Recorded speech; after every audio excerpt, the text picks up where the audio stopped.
No sé si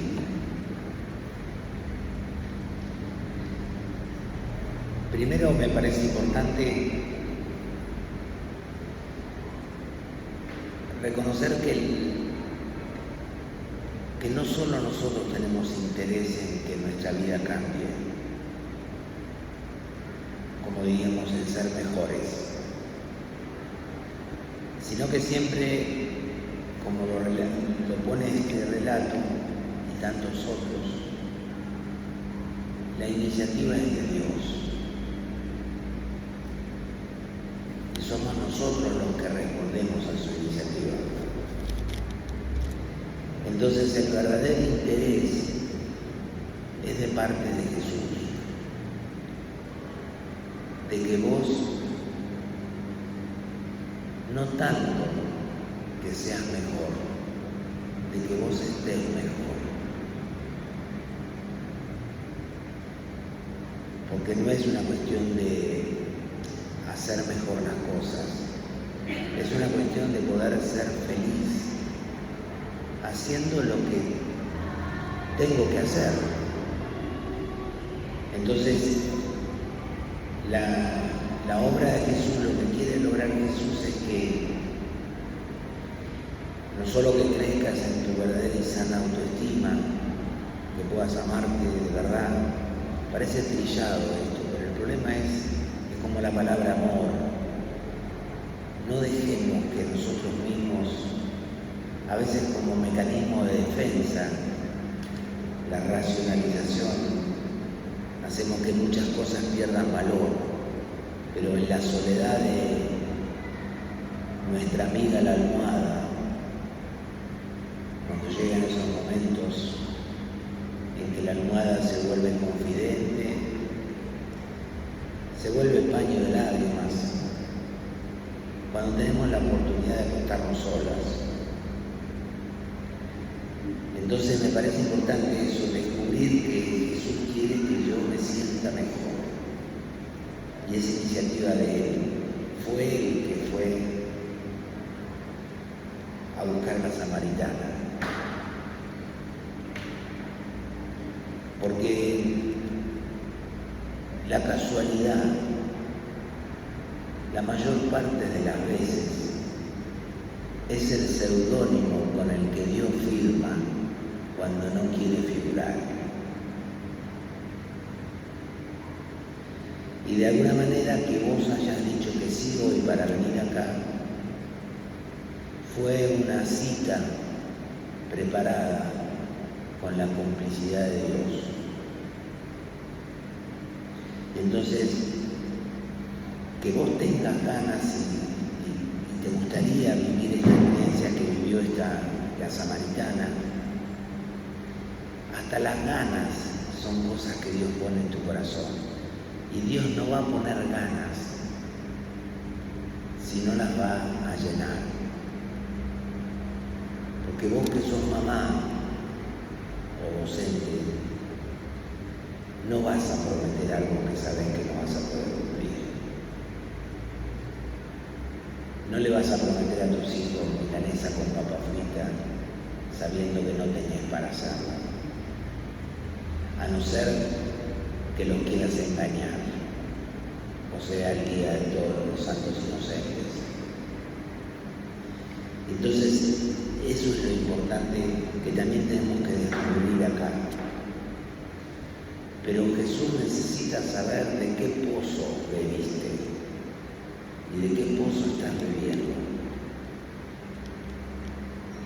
para que puedas después también comparar si lo que vos te dijeron, inclusive hasta te dijeron el nombre de Jesús, y tal vez Jesús no lo estaba diciendo, o te lo pidieron en nombre de Dios y Dios por ahí. La historia de la humanidad, de las religiones y de la iglesia está muy marcada por esas cosas. Entonces, Dios lo que quiere es que yo también sepa diferenciar las cosas y tomar decisiones. Y también le pido a Jesús que te regale poder tener una conciencia sana, porque a veces nosotros tenemos una conciencia mal formada o mal aprendida. Yo a esta altura de mi vida tuve que volver a ser cura cuando me toca, por ejemplo, las primeras confesiones de los chicos en primaria. La primera, la delicadeza de ese momento de entrar en la conciencia, porque la conciencia la iglesia es el santuario donde Dios se encuentra con el hombre. Entonces yo le pido a Jesús, le pido al Espíritu Santo que te dé una conciencia bien formada, porque a veces nos culpamos por cosas que Dios no nos culpa, pero nos dijeron que era culpable eso. Y en todo, porque no saco la iglesia de por medio y pongo la familia. Hablamos de lo culpógeno. Entonces también que hoy te vayas pensando, sí,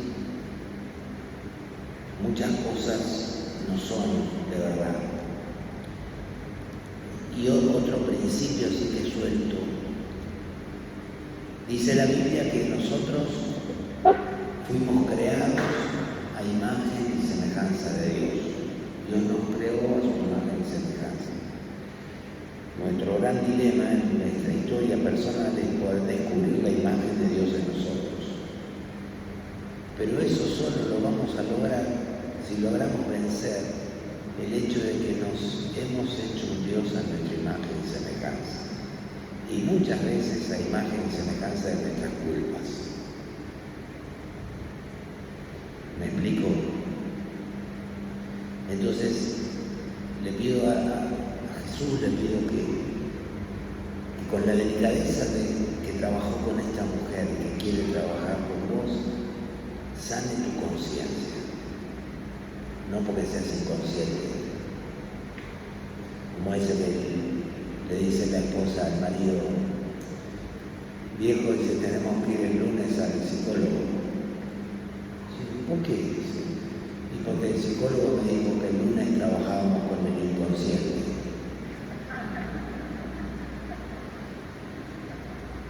Sonreída sería. Cuando no sepas qué ponerte para salir, ponete la sonrisa que siempre te queda bien. Y la sonrisa y el humor es sanador. Dicen que el que aprende, por eso a veces la sanidad de Dios pasa primero por no negar nuestra historia. Si no lo entendieron, después se los explico.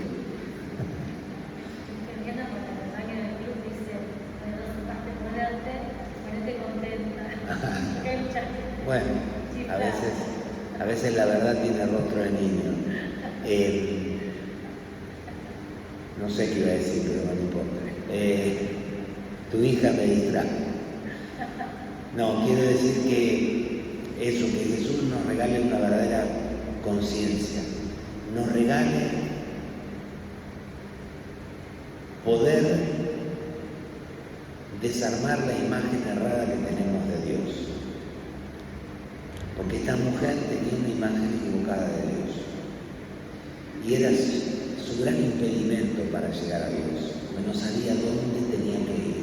Al monte de los judíos, a Jerusalén, al monte.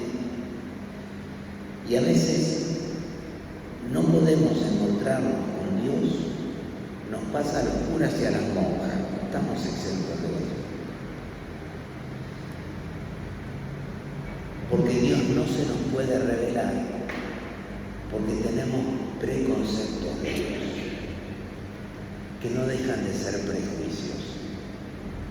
Y los prejuicios son sentencias en ausencia de prueba.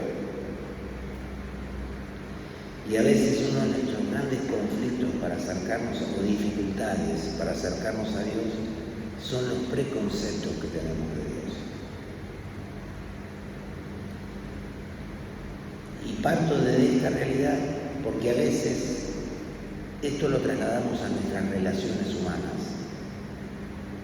El problema de conocer al otro de verdad es de deshacerte de los prejuicios que yo tengo del otro.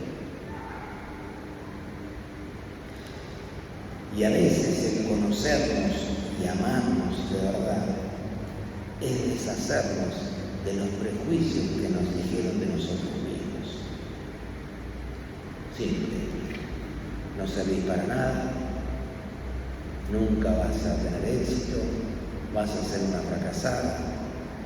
Nos pasamos la vida luchando contra esas frases para demostrar que no es verdad y nos terminamos de convencer de que es verdad cada vez que tenemos algún pequeño fracaso, porque nuestra vida no es la del éxito, nuestra vida es la de ser aprendices, y es propio del aprendiz aprender de sus errores.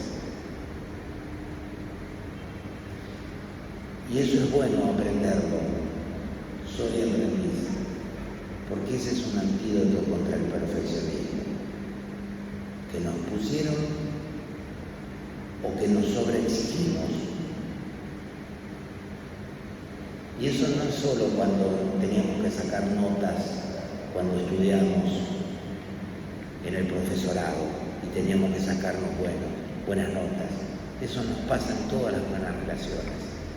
Y hasta en algo tan sencillo como ser una buena mamá o no serlo.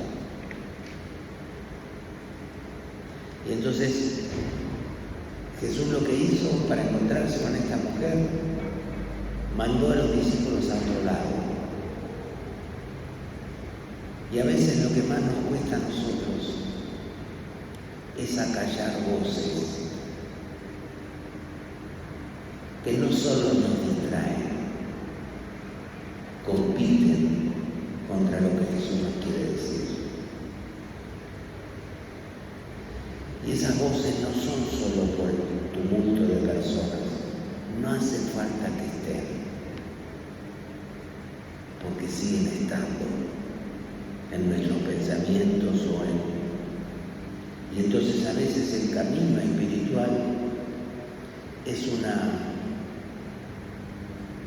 una batalla contra voces que sin seguir estando, siguen estando. ¿Me explico? Y esto que te digo a vos, te lo digo para que tengas la delicadeza en tus hijos. Y te lo digo aunque seas profesional de estas cosas, en materia de educación, pedagogía y todo lo que sea, porque no siempre todo lo que sabemos es lo que hacemos. A veces es bueno escuchar lo de otro para aprender a escucharlo, porque es lo que tenés con delicadeza que hacer en tus hijos. Y si ya casi te están por hacer abuela y ya tarde,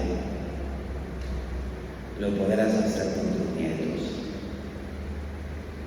Porque la vida, gracias a Dios, si somos aprendices, tiene un sabio delay. Llegamos tarde, pero aún así es preferible tarde que nunca. Y en materia de amor, nunca es tarde.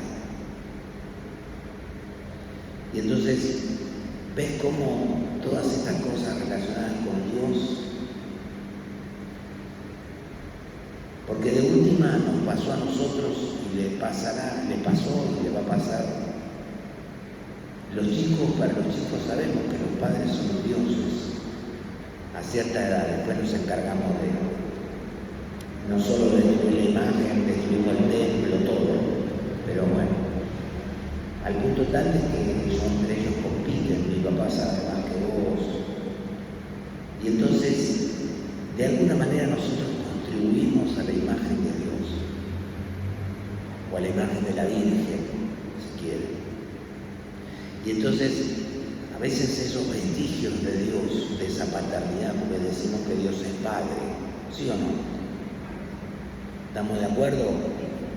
Nos ponemos de acuerdo en el término, Padre, pero no en el concepto. Porque cada uno de nosotros tuvo una experiencia distinta. Y ese es un pilar para hablarle a Dios, un escalón, que es un escalón que me puede favorecer o hacer lo contrario. ¿Estoy diciendo complicado? Porque eso también después lo vamos a reflejar en la maternidad. Por eso ahí yo estoy diciendo cosas que parecen elementales, pero son simples. Porque de alguna manera nosotros somos un don de Dios. La vida es un don de Dios. Dependerá de nosotros de convertirnos en un regalo para los demás. Si la vida es un presente que se nos da, será tarea de nosotros convertirnos en un regalo para los demás. Solo si nos consideramos un regalo en nuestra existencia y no un estorbo. Y entonces hay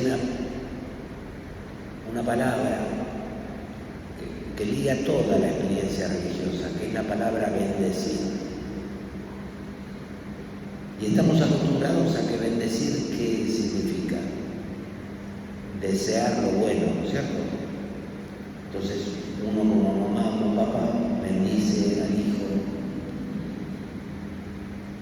Y todos queremos desear lo bueno, excepto que algunos se merecen que le deseen lo malo, pero eso es otro tema aparte, para otra iglesia, o para otro grupo de docentes. Pero bendecir también, hay algo que significa y que es muy importante, es decir lo bueno, no solo desear lo bueno. Por eso la palabra de Dios tiene muchas citas, muchísimas,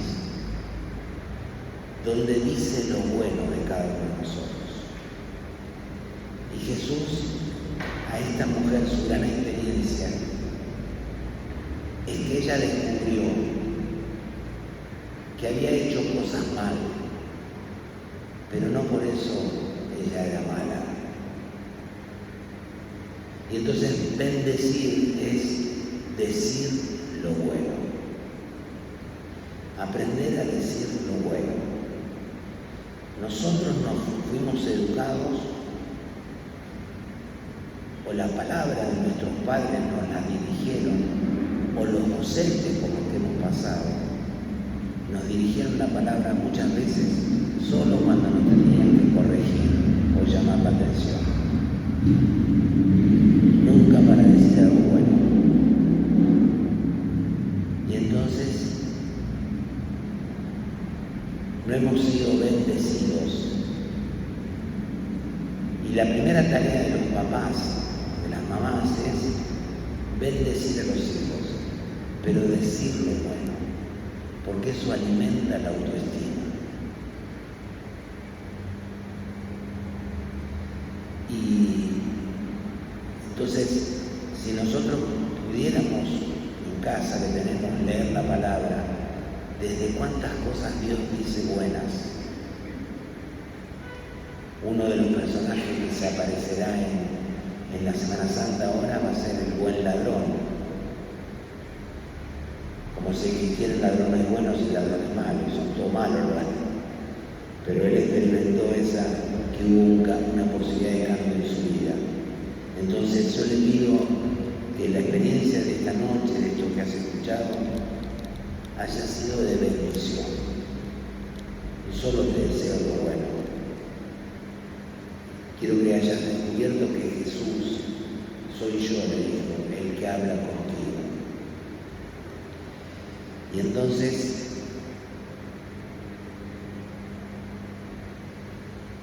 si la vida, tu vida, se mueve por la culpa, esa no es la voz de Dios. Dice en una carta del apóstol San Juan, del Nuevo Testamento, dice: aunque nuestra conciencia nos reproche, Dios es superior a nuestra conciencia. ¿Por qué? Porque a veces nuestra conciencia fue mal formada y Dios no se va a hacer cargo de algo que Él no dijo. Y nosotros como docentes y como papás tenemos la capacidad de formar conciencias o de formar conciencias. No solo sobre lo que está bien y lo que está mal, sobre ser bueno o ser malo. Y una de las cosas que Jesús enseña en todo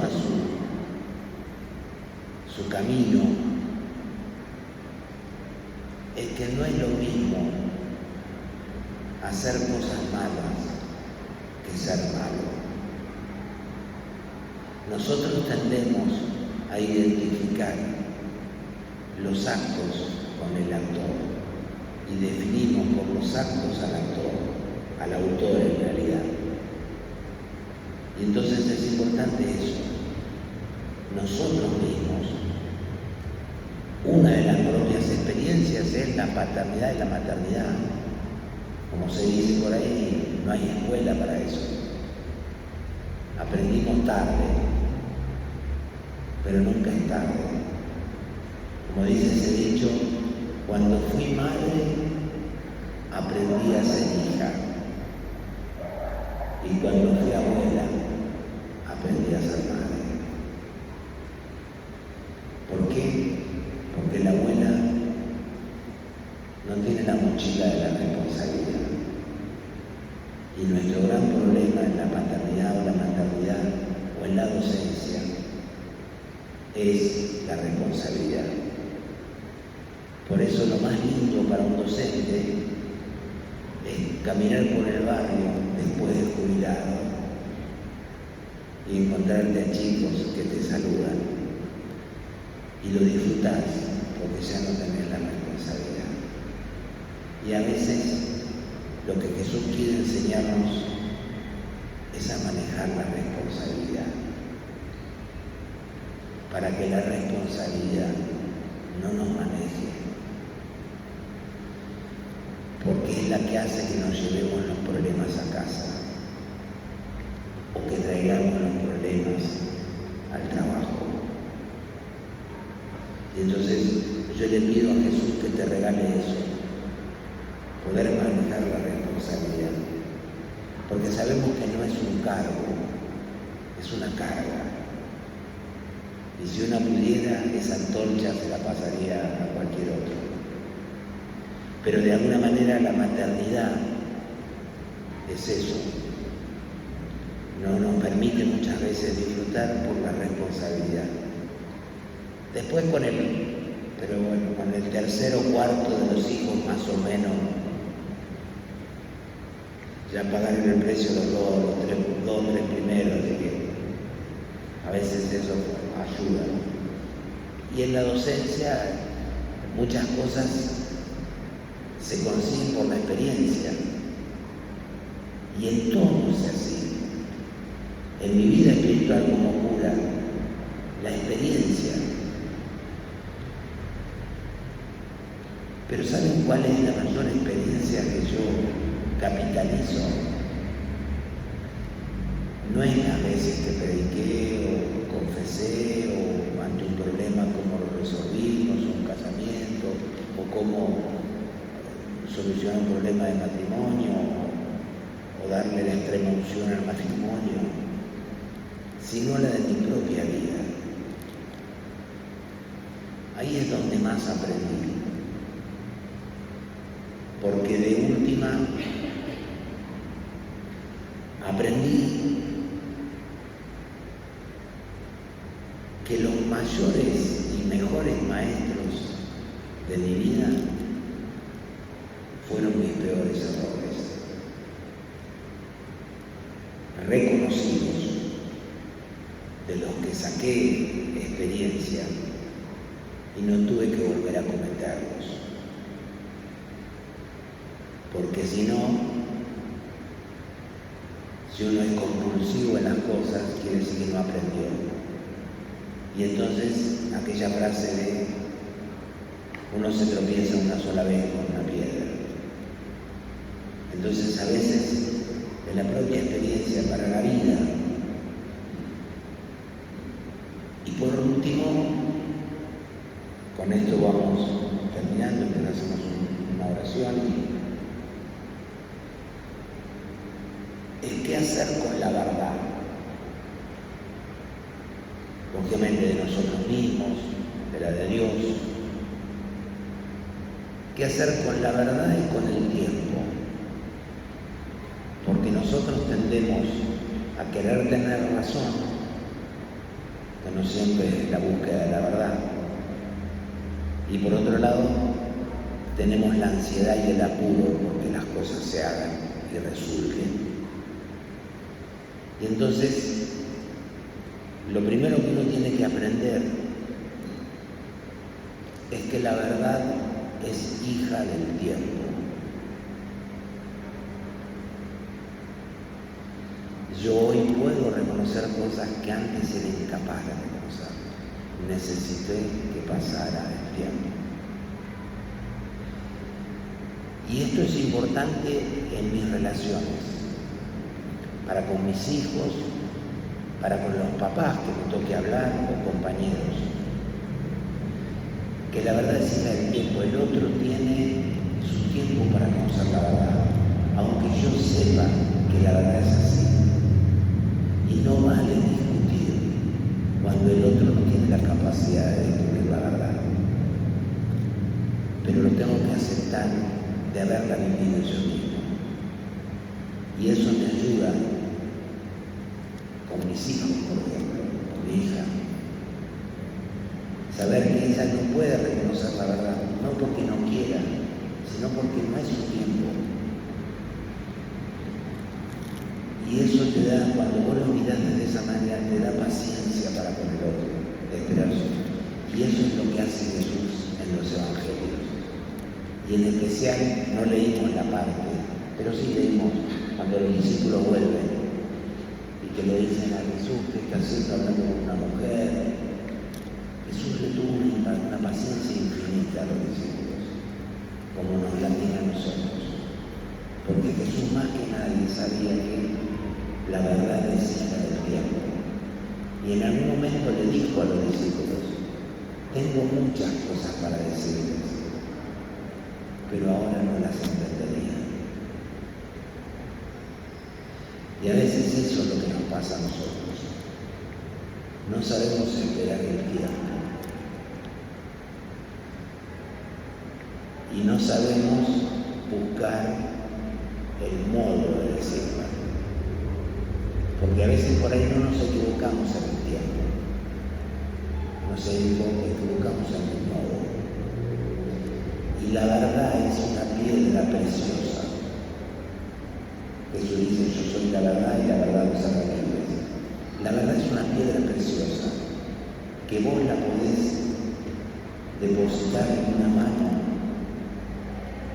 o se la podés arrojar a la cara y hacerle daño.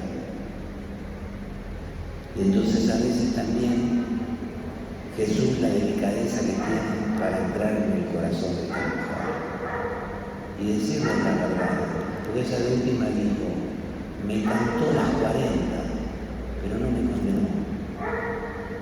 Y a veces nos equivocamos en el modo,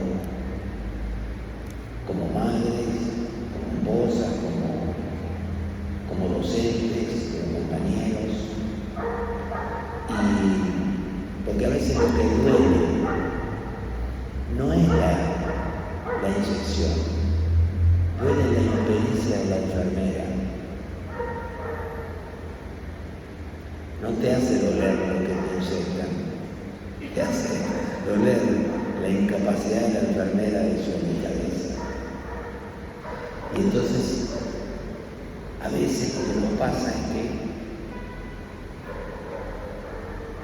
no siempre buscamos la verdad. Aún en las cosas de Dios, que pasa en lo religioso también, buscamos querer tener la razón. Es la gran dificultad que Jesús tuvo con las autoridades religiosas. Ahora lo van a vivir durante la Semana Santa, porque a las autoridades religiosas no les importaba la verdad, les importaba tener razón, porque habían creado una imagen de Dios y unas leyes de Dios que respetaban sus intereses. Y entonces a veces en nuestras relaciones, aún como papás, no buscamos la verdad, buscamos tener razón. Y cuando no podemos dar argumentos para la verdad, no la podemos explicar, se hace porque lo digo yo. Esa es otra frase, pero entonces, cuando tener razón es lo más importante, la primera víctima es la verdad. Y es a lo que nos invita Jesús, a vivir en la verdad. Pero la verdad tiene su tiempo. Bueno, que Jesús nos regale en esta Semana Santa esta experiencia de poder vivir su verdad. No sé si tienen alguna duda, alguna pregunta para hacer. O entendieron todo, no entendieron nada, me quedo tranquilo. Para que puedan ir a casa, le devuelvan los zapatos con la responsabilidad de afuera, pero vamos a hacer un ratito de oración. En nombre del Padre, del Hijo y del Espíritu Santo. Amén. Jesús, queremos poner delante tuyo nuestro corazón. En esta noche nos has operado a corazón abierto muchas verdades. Te pedimos que con tu palabra, el poder sanador de tu palabra, así como el mundo fue creado por la palabra, dice,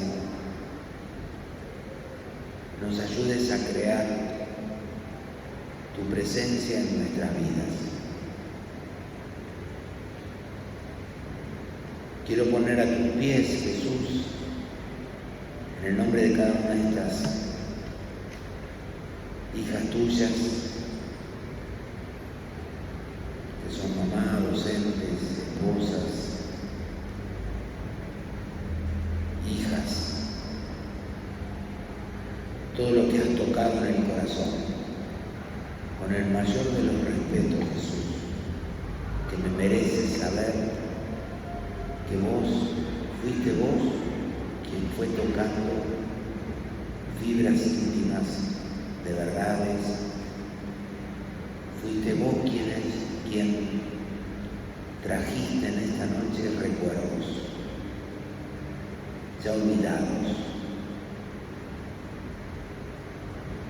fuiste vos quien encendiste luces de una verdad que escuché que me hubiera gustado escribirla o guardarla.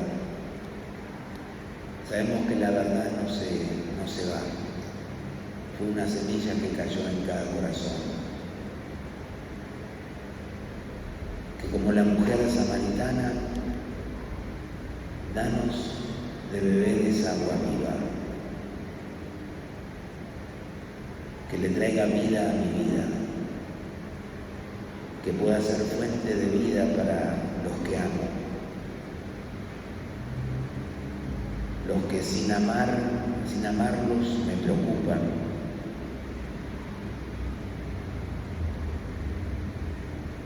Bendice, Señor, a papá y a mamá que me trajeron en la vida. Bendice la infancia que tuve, la adolescencia, el despertar a ser mujer,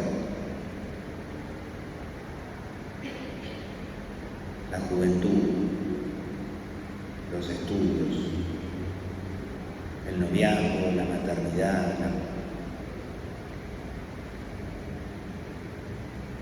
Bendice, Señor, a mis hijos, mis hijas.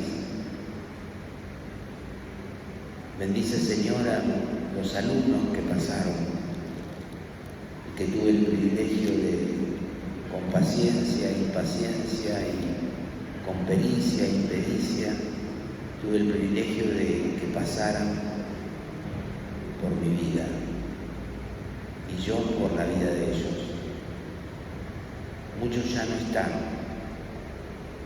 y como hojas que un árbol suelta y el viento se lleva, hacia allá partieron, y estén donde estén, te pido que los bendigas. Si ya son ellos mismos padres, o la profesión que tengan, o todavía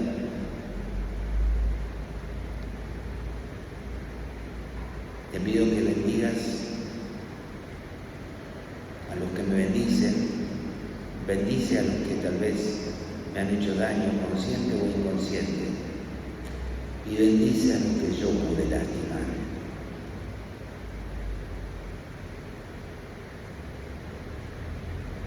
Virgen María, como mujer, como mamá, quiero pedirte en esta noche que sanes el corazón de estas mujeres, de estas docentes, de estas consagradas.